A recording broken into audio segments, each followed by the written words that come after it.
آپ کو بتائیں کہ وزیر اعلیٰ کے پی کہتے ہیں کہ بانی پی ٹی آئی سے ملاقات نہ کرائے جانے پر کے پی نے اضافی رقم کے ایم او یو پر دستخط نہیں کیے. مزید کیا تفصیلات ہیں جانیں گے بیورو چیف پشاور ضیاء الحق سے. بتائے گا ضیاء الحق. جی، ان کا یہ بھی کہنا تھا کہ خیبر پختونخوا حکومت کی رضامندی کے بغیر 6.4 ارب روپے کی کٹوتی یا اس حوالے سے کوئی کارروائی نہ کرنے کی بھی انہوں نے تحریری ہدایات جاری کر دی ہیں، اور اکاؤنٹنٹ جنرل پاکستان ریونیو کو بھی صوبائی حکومت کی واضح رضامندی کے بغیر ایسا کوئی لین دین درج یا نافذ نہ کرنے کی ہدایت کی گئی ہے. یہ وزیر اعلیٰ خیبر پختونخوا نے اپنا اسٹیٹمنٹ جاری کیا ہے، اور ان کا یہ بھی کہنا تھا کہ خیبر پختونخوا حکومت قومی مالیاتی کمیشن کے آئینی حق کے حصول کے لیے وفاقی آئینی عدالت میں بھی درخواست کر چکی ہے، اور ان کا یہ کہنا تھا کہ میری حکومت خیبر پختونخوا کے آئینی مالیاتی اور قومی مالیاتی کمیشن کے حقوق پر کسی قسم کا سمجھوتہ بھی نہیں کرے گی، اور وفاق کو غیر منسوخ شدہ اور غیر دستخط شدہ مفاہمتی یادداشت کی بنیاد پر صوبے کے حصے سے ایک طرفہ رقم منع کرنے کا ان کا یہ کہنا تھا کہ اختیار نہیں ہے. اور یہ بھی کہنا تھا کہ خیبر پختونخوا حکومت وفاق کے اس غیر آئینی اقدام کو کسی صورت قبول نہیں کرے گی، اور اپنے آئینی حقوق کے تحفظ کے لیے ہر قانونی آئینی ادارہ جاتی راستہ اختیار کیا جائے گا. اور یہ بھی کہا کہ اپنے مالیاتی حصے کے 1-1 روپے کا وہ دفاع کریں گے. جی بہت شکریہ ضیاء الحق.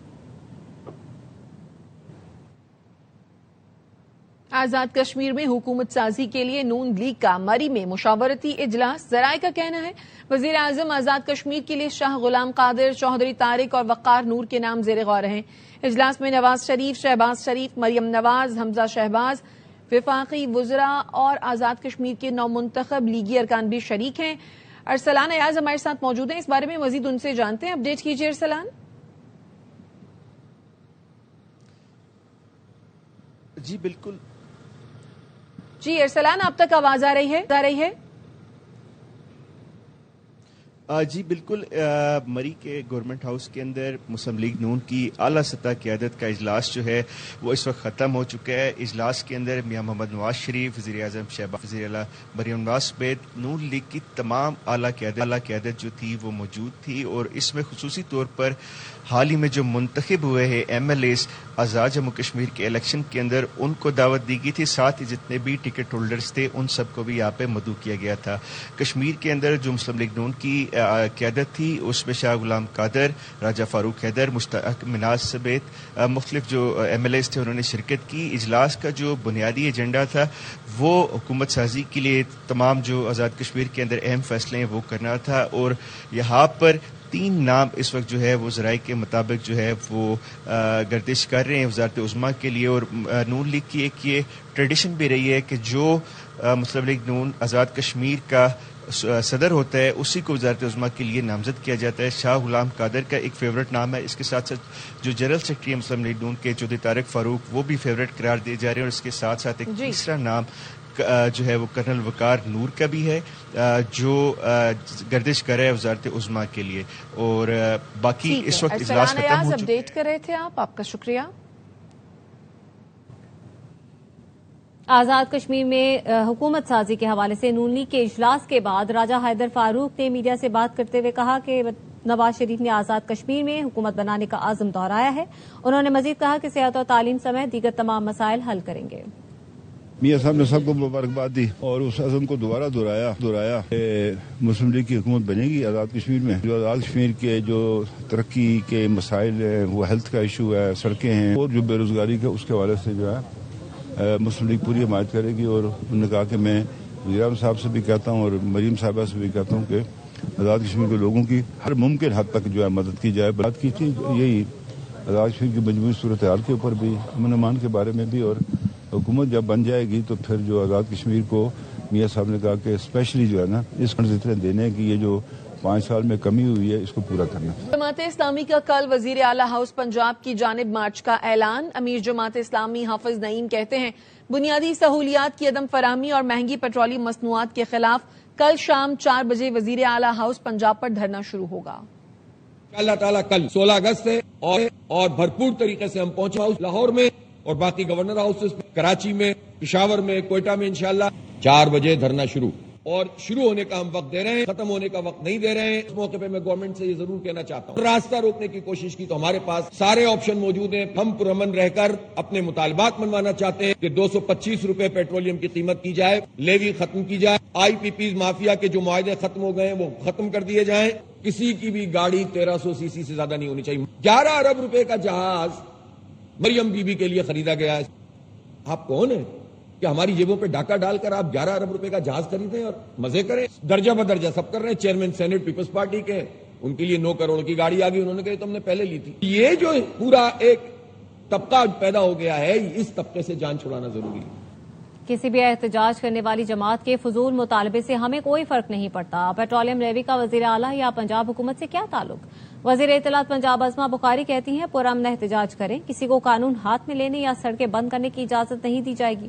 صوبائی وزیر اطلاعات نے کہا آرٹ اینڈ فیشن بڑی انڈسٹری بن چکی ہے.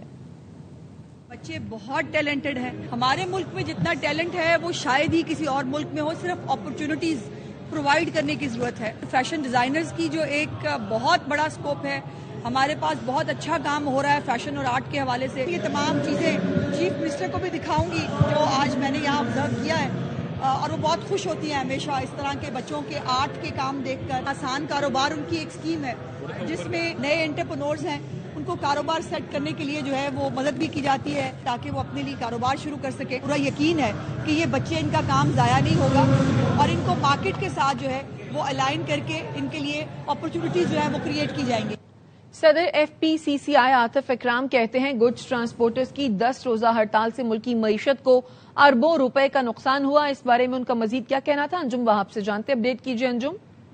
جی، ایف پی سی آئی کے صدر آصف اکرام کا کہنا تھا کہ ٹرانسپورٹ کی ہڑتال بندرگاہوں پر فریٹ فارورڈنگ کا کام رک گیا. برآمدی آرڈر کی برباد ترسیل ناممکن ہے. اربوں روپے کا نقصان ہو چکا ہے. ہڑتال نے سرحدوں کا پہیہ بھی سود کر دیا ہے. بندرگاہوں پر پھنسے کنٹینر پر ڈیمیج اور ڈیٹینشن چارجز کا بوجھ بھی بڑھ گیا ہے. حکومت اور ٹرانسپورٹ ہڑتال ختم کرنے کے لیے اقدامات کرے تاکہ تاجروں کو رزق مل سکے اور صنعت کا پہیہ چل سکے. گڈ ٹرانسپورٹر کے رہنما شہزاد ایوان اور اویس چودھری کا بھی کہنا تھا کہ ہماری ہڑتال 8ویں روز میں داخل ہو چکی ہے. ہمارے مطالبات منظور کیے جائیں تو ہڑتال ختم کر دیں گے. بہت شکریہ انجم وہاب. آرمی چیف اور chief of defence forces field marshal Syed Asim Munir نے یوم آزادی کے موقع پر پاک فوج کے سابقہ فوجیوں کے اعزاز میں استقبالیہ دیا. سابقہ فوجیوں کا تجربہ، رہنمائی اور مسلسل وابستگی کو قیمتی درجاتی اثاثہ قرار دیا. ایران کو شکست دینے کے بعد آبنہ ہرمز کو امریکی علاقہ قرار دوں گا، صدر ٹرمپ کا اعلان. کہتے ہیں ایران پر بحری ناکہ بندی کوئی نہیں توڑ سکتا، ایران کو جوہری ہتھیار حاصل کرنے نہیں دیں گے.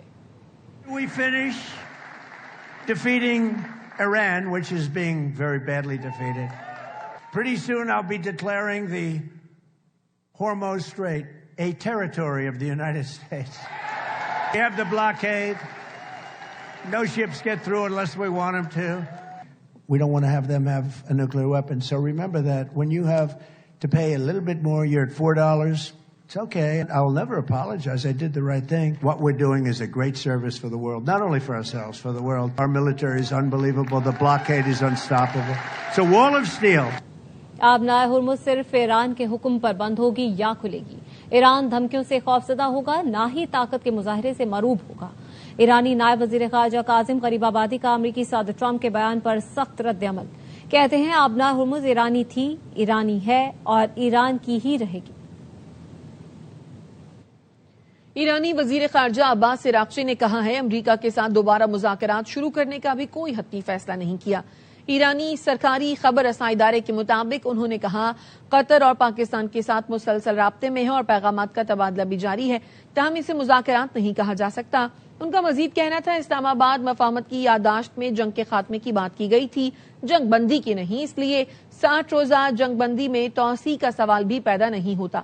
ماضی میں قائم کیے گئے سفارتی رابطے اب مؤثر نہیں رہے.